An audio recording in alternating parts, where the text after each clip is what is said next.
Merci pour votre intervention qui illustre parfaitement les besoins de logement dans le cadre de la réindustrialisation, notamment à horizon 2030. Alors, réindustrialisation, on en parle beaucoup, mais c'est quoi la réindustrialisation? Bon, c'est un terme venu du langage économique qui s'incarne vraiment différemment pour chaque partie prenante. Et depuis la crise du Covid, on entend tous parler de réindustrialisation. On en parle, on nous dit qu'il faut réindustrialiser. Pendant le Covid, on n'arrivait pas à fournir le pays au niveau des médicaments, donc c'était problématique. Et aujourd'hui, on nous parle de réindustrialiser pour créer du sens. On l'a vu, notamment dans le bâtiment. Ça a marqué les esprits au plus haut niveau de l'État. La bataille de la réindustrialisation, c'est désormais porté par tout le monde. Les politiques économiques, un enjeu de souveraineté vraiment économique. Transition écologique aussi, la cohésion pour tout le pays. La réindustrialisation, ça correspond à une hausse de la part du secteur industriel dans l'économie, finalement. C'est de la croissance. Pour que la France se réindustrialise, il faut qu'on ait une vraie valeur ajoutée, que ça croisse plus vite que tous les autres services à côté. Ce défi, il se joue aux côtés des entreprises industrielles comme nous, de la société civile, de nous tous et de tous les territoires. Tous les territoires, on a tous du potentiel. Tout le monde a du potentiel. Nous, on vient du sud-ouest, on a un grand potentiel. On en parlait tout à l'heure avec le président. Mais tout le monde en a aussi. Tous les territoires ne peuvent pas ou ne veulent pas tirer de certains projets. Et on verra aussi pourquoi et quelles en sont les barrières. Merci Thomas. Donc, notre pays a des ambitions. Des plans de relance ont été mis en place pour les entreprises pour accélérer la transition énergétique, favoriser une croissance durable et faire de la France la première grande économie décarbonée européenne. Alors, le plan de relance avec Choose France en fait partie et est à disposition des entreprises étrangères. Ou sinon, il y a le plan de relance France Relance et maintenant le plan de relance France 2030 qui accompagne sur le sujet de la décarbonation et de l'innovation pour accélérer cette réindustrialisation en France, dont on citera des exemples tout à l'heure. Alors, avec toutes ces relances, tout est normalement prêt pour la réindustrialisation. Alors que ce n'est pas si simple que cela. Le bâtiment connaît une crise sans précédent. Nos industries, nos entreprises, PME, ETI, quelle qu'en soit la taille, se battent chaque jour pour innover, avancer, se surpasser, former les jeunes pour être là à vos côtés. Mais l'agilité de nos entreprises se trouve aussi fragilisée dans cette période d'incertitude. Pas évident de gérer les fluctuations d'activité et des investissements engagés dans un marché qui connaît son lot de tumultes. Il faut adapter les voilures, facile à dire, pas toujours évident à faire, dans un moment où nos industries françaises étaient engagées dans la croissance. Le bâtiment est un enjeu majeur pour l'industrie française. C'est un écosystème complet qui est déstabilisé, du marchand de voitures jusqu'au restaurateur. C'est un enjeu pour nos activités, bien entendu, mais aussi pour le bien-être de nos collaborateurs, les fidéliser ou pour attirer de nouveaux talents. Parce que ce sont les mêmes personnes qui investissent dans le logement. Nous sommes tous liés. Dirigeants ou représentants d'entreprises que nous sommes, nous avons besoin de logements auprès de nos entreprises. Alors nous allons, dans cette table ronde, parler de la réindustrialisation. On va aborder 3 points, les 3 points que vous voyez affichés, là, les investissements des industriels pour le maintien et le développement de l'emploi sur les territoires français, les conditions qu'il faut pour permettre la réindustrialisation, avec Damien Carroz, Atlantique, et l'action des collectivités et des opérateurs du logement, avec GRDF et Terrain du Sud, Laurent et Jonathan. Alors pour aborder cette première partie, les investissements des industriels pour maintenir le développement de l'emploi sur les territoires, nous allons commencer par toi, Thomas, donc Thomas Thierry de chez Actis. Parle-nous de ton projet de réhabilitation que tu portes avec ton entreprise familiale. Nous, on a réindustrialisé une friche industrielle. On a été lauréat du plan France Relance il y a 3 ans de ça. Donc vous l'avez à l'écran, là, c'est une nouvelle usine du 21e siècle, donc une usine qui fabrique et produit des isolants pour le bâtiment. La particularité de cette usine, c'est qu'on a investi 20 millions d'euros supplémentaires. Il y a 3 ans, tous les pouvoirs publics nous disaient, le gouvernement en tête, surtout allez-y les gars, investissez, vous pouvez y aller à fond, full gaz, il n'y a pas de problème. La réno, ça marche à fond, le neuf, il n'y a aucun problème. Donc on a mis 20 millions d'euros, capital familial, hein, nous, c'est une petite entreprise, on est 400 collaborateurs. Et là, on se retrouve en 2024 avec le marché que l'on connaît tous, la rénovation que l'on connaît tous, et puis après, c'est, on vous l'avait dit, bravo, c'est bien, vous avez bien investi. Donc 60 emplois créés sur le site, effectivement, ouais, 60 emplois, on aurait pu faire un peu plus. Mais voilà, donc on a la chance d'être dans de la croissance, on a des produits qui sont innovants, que tout le monde connaît ici, mais en tout cas, c'est des enjeux et des investissements qui sont importants. C'est de la richesse pour les territoires. Quand on fait ça, après, il faut loger nos collaborateurs. Il y a un vrai sujet aussi sur le logement, c'est les anciennes friches textiles, donc on ne sait pas trop comment les loger. Donc voilà où est-ce qu'on en est sur cette usine. C'est une vraie belle usine. D'ailleurs, on vous invite tous à venir la visiter avec grand plaisir. Mais on est dans un enjeu qui est quand même particulier et paradoxal. Merci Thomas. Alors, à une plus petite échelle que toi, Thomas, mon groupe familial sur une des sociétés est lauréate du plan de relance France 2030, avec un investissement dans l'outil et la technologie de production. Alors avant d'en parler, je vais revenir 15-20 ans en arrière. Déjà, notre entreprise est implantée dans les Pays de la Loire, région très dynamique, et à l'époque, on investissait déjà dans des bâtiments industriels vides et disponibles où l'on fabriquait des chaussures et qui employaient déjà jusqu'à 400 personnes sur nos communes. Toutes ces activités dans la fabrication de chaussures se sont stoppées du jour au lendemain.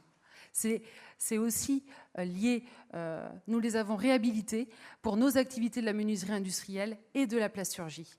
Alors c'était une parenthèse importante aussi, c'est pour aussi vous dire que c'est important de préserver nos industries pour éviter la disparition comme celle de la chaussure, par exemple. Alors revenons à la menuiserie. Le marché de la fenêtre en France est un secteur clé de l'industrie de la construction. Ce sont presque 10 millions de fenêtres qui sont, tous matériaux confondus, qui sont fabriqués en France. Cela représente à peu près 89% des menuiseries posées sur le territoire. Hein. Ce sont des chiffres de l'UFME sur les années 2021-2022. Il risque de s'en faire un peu moins. Donc c'est quand même très encourageant pour notre industrie et il faut la pérenniser. Alors Falco, pour ma société, a accéléré déjà depuis plusieurs années l'intégration des savoir-faire et des compétences pour éviter des approvisionnements extérieurs en Europe déjà et ne pas être dépendant le plus possible des fournisseurs intermédiaires, aussi pour passer les crises comme le Covid, la Covid ou d'autres qui peuvent être actuellement.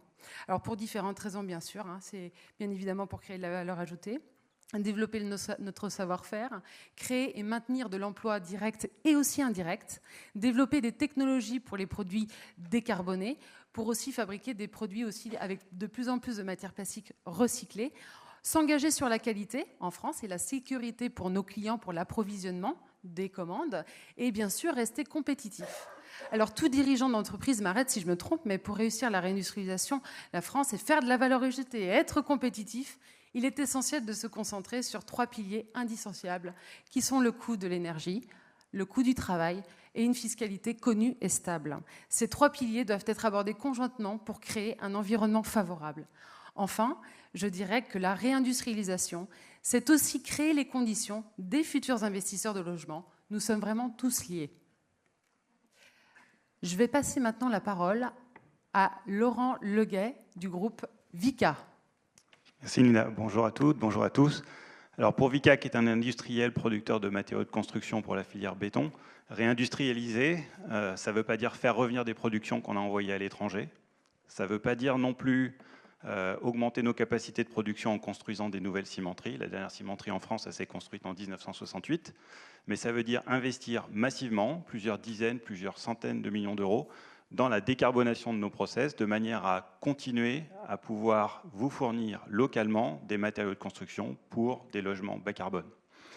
Pour ça, on a un certain nombre de projets, dont le premier que vous voyez sur la gauche de la présentation, qui s'appelle Argilor, qui est également lauréat d'ailleurs du plan France Relance, qui est sur le point de se terminer. L'installation est en train d'être mise en route, qui d'un point de vue logement, pose un certain nombre de challenges pour des gens comme nous.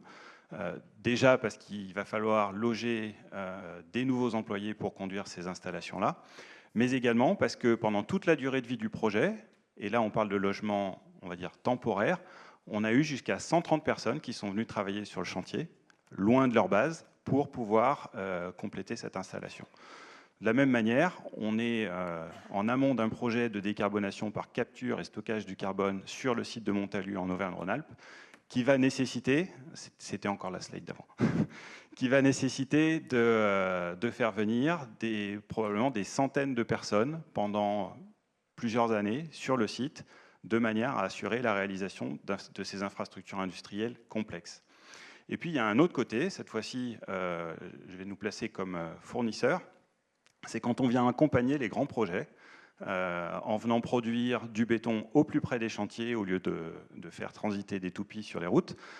C'est ce qu'on a fait sur le village des Athlètes, où on a mis une centrale de chantier pour produire du béton bas carbone sur le site. Et c'est ce qu'on est en train de faire dans la vallée de la Maurienne. Alors là, c'est la slide d'après, effectivement, où avec le projet d'infrastructure du tunnel euro-alpin Lyon-Turin, le TELT, ce sont des milliers de personnes qui viennent dans la vallée de la Maurienne pour réaliser ce chantier Titanext. Et nous, en tant qu'employeurs, on va amener dans cette vallée plus de 200 personnes pour pouvoir assurer nos prestations. Donc c'est un vrai enjeu que de loger ces personnes-là le temps de ces chantiers.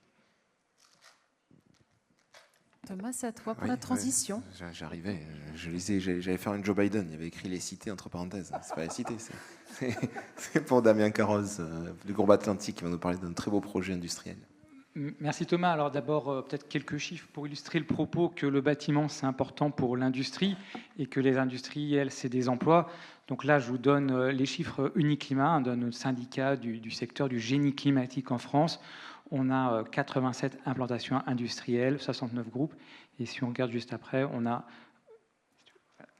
23 000 emplois à la clé sur le territoire. Donc vraiment pas négligeable. Alors si on zoome sur Groupe Atlantique, qui est un des leaders européens du secteur, nous on a 13 000 emplois dans le monde, dont 5 000 en France. Et on verra alors, la carte, on a beaucoup d'implantations industrielles en France, puisqu'on en a aujourd'hui 13. Donc c'est la même chose pour nous, la réindustrialisation, c'est pas faire revenir des choses, on est toujours présent sur le territoire, parce que notre politique industrielle, c'est d'être proche de vous, nos clients. On a eu un nouveau projet. Alors, un projet dans l'industrie, c'est 5 ans.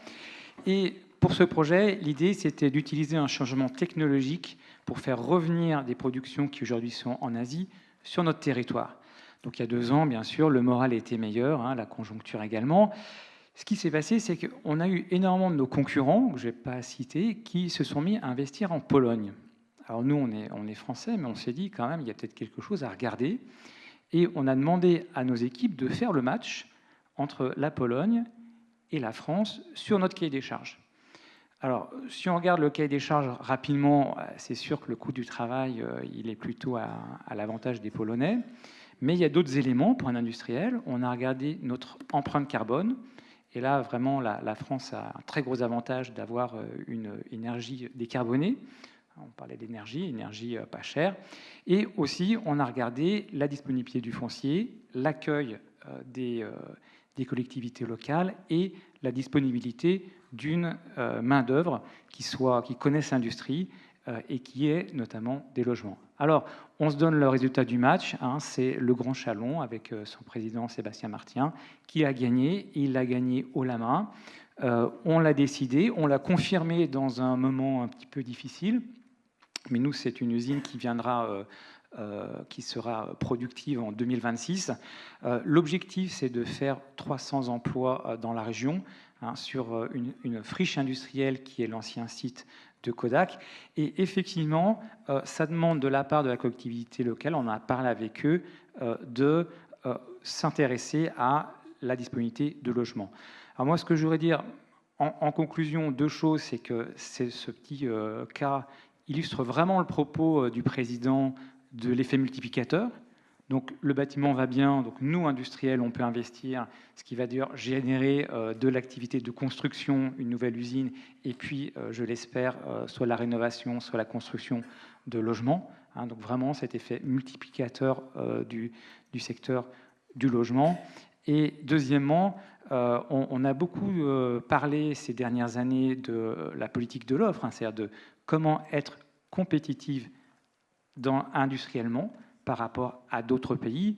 Et je pense que la disponibilité d'un logement abordable, ça fait clairement partie de cette compétitivité. Parce que nous devons avoir des opérateurs, des employés avec un salaire décent. Merci Damien. On va aborder la 3e et dernière partie de cette table ronde avec les actions des collectivités et des opérateurs du logement. Donc c'est Laurent Bonin qui va intervenir pour GRDF et ensuite Jonathan Prevraud pour Terrain du Sud. Donc Laurent, à toi. Merci Linda. Ravi d'être à cette table ronde, ravi de passer après la belle histoire d'Atlantique, puisque vous avez bien entendu qu'on parlait de Bourgogne du Sud, de Chalon-sur-Saône. Et il se trouve que depuis le 1er juin, j'ai changé d'activité au sein de GRDF toujours, mais pour animer le territoire, les élus sur la partie Bourgogne du Sud. Donc cette histoire, elle me parle beaucoup. On aurait aimé la présence de Sébastien Martin, mais pour des raisons d'agenda, en ce moment, c'est un peu compliqué.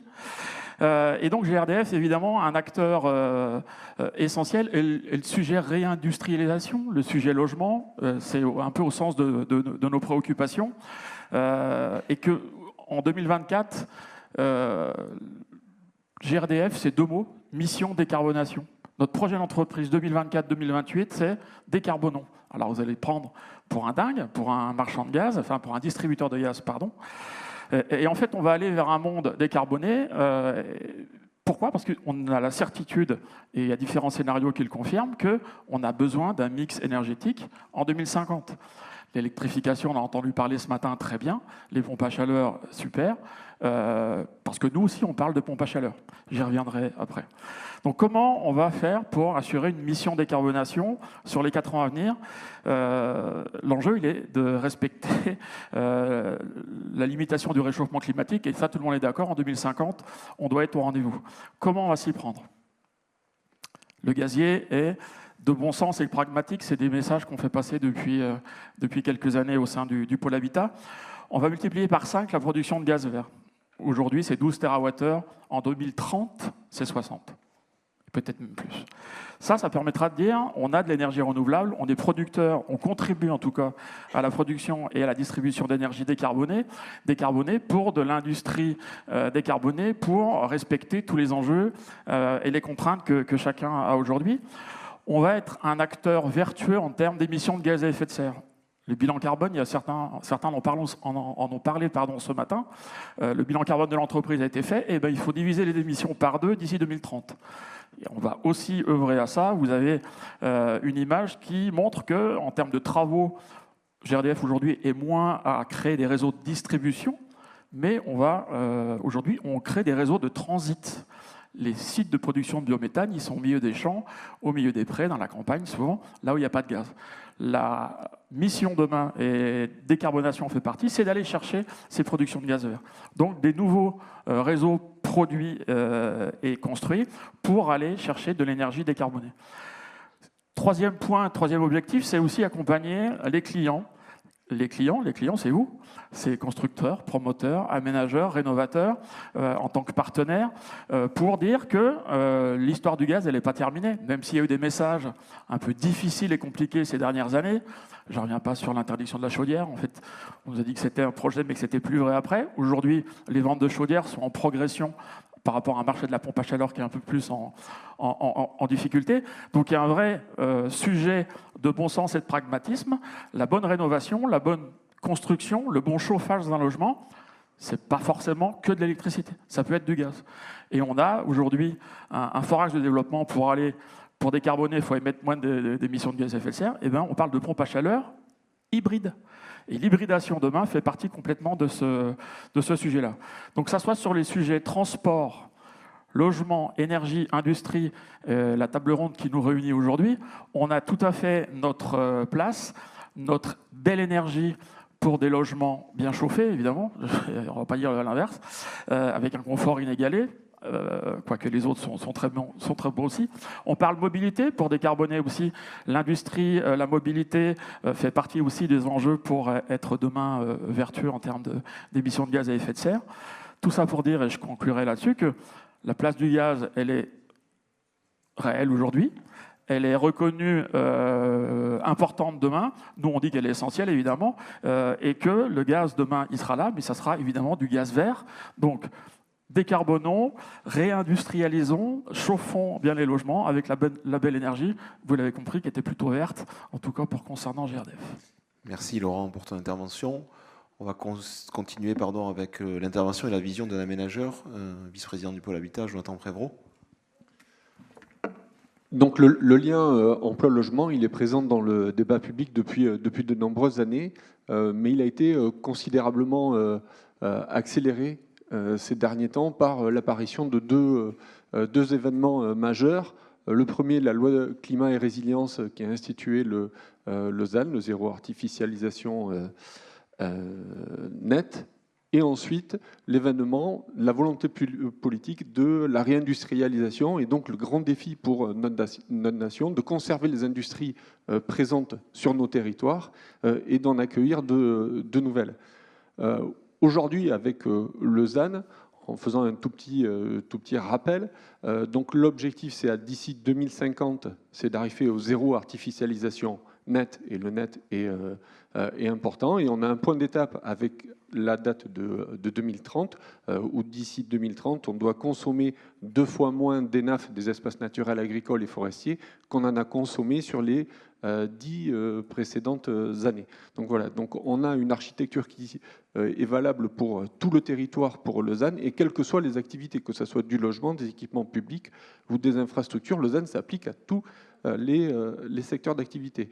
Donc le ZAN bouleverse considérablement nos activités, nous en tant que producteurs de logements, et aussi entrechoque aussi vos activités, vous en tant qu'industriels, mais pour les industriels qui sont déjà là, pas uniquement pour ceux qui souhaitent faire revenir un outil de production.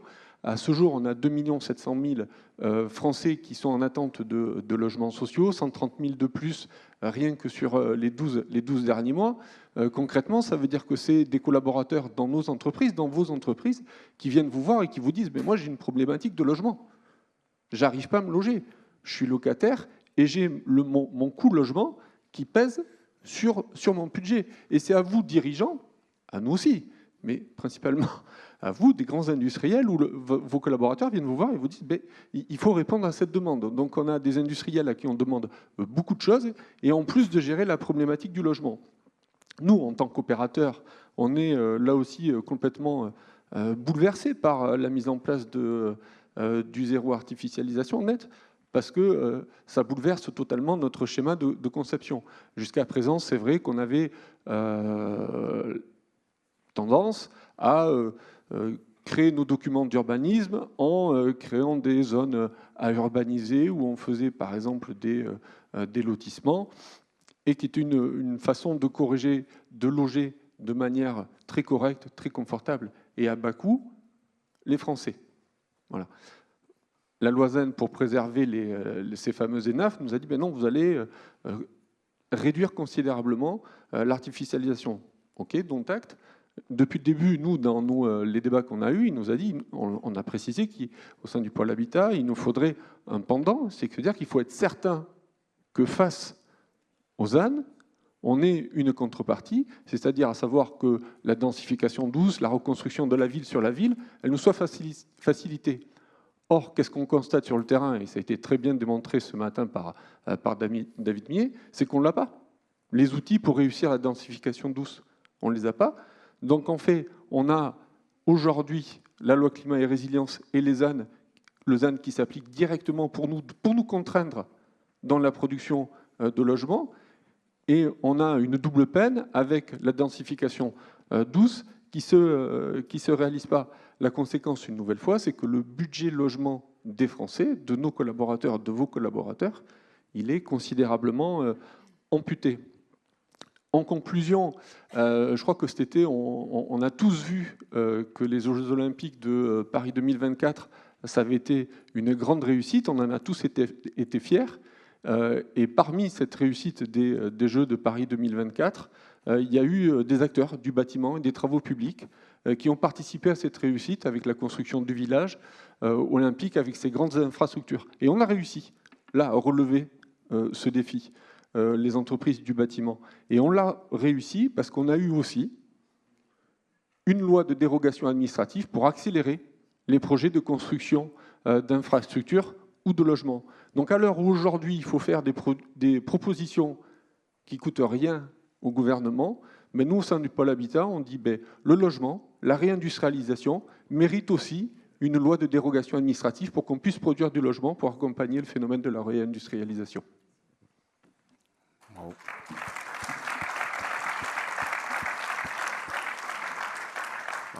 Rien à rajouter, Jonathan, merci. En fait, pour conclure, c'est quoi l'économie? C'est comme une bicyclette, comme un vélo. On voit que si ça avance pas, on tombe, et là, on a l'impression d'avoir tout le temps des bâtons dans les roues. La preuve en est aujourd'hui, un nouveau gouvernement, on nous dit, tiens, on va vous taxer, vous levez un peu la tête de l'eau, tiens, on va vous rajouter un peu de taxes. Donc voilà, bref, on connaît tous la colère, on connaît tous les couleurs et toutes les émotions, Linda. Le rouge, par exemple. On le boit, le rouge. Mais... Oui, c'est la colère. Hein, on en a ou pas? Un peu. Bon, à chacun sa manière de l'exprimer. Et le bleu alors? Le bleu, c'est la tristesse, surtout en ce moment. Oui, attristé de devoir gérer une décroissance ou une situation comme celle-ci. Le noir, qu'est-ce que c'est le noir? C'est la peur.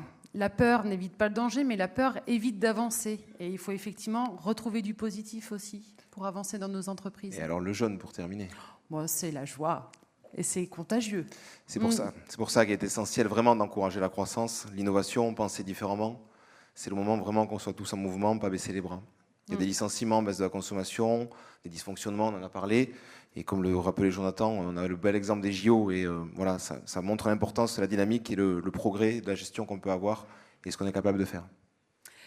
Vos commandes d'aujourd'hui sont nos commandes de demain.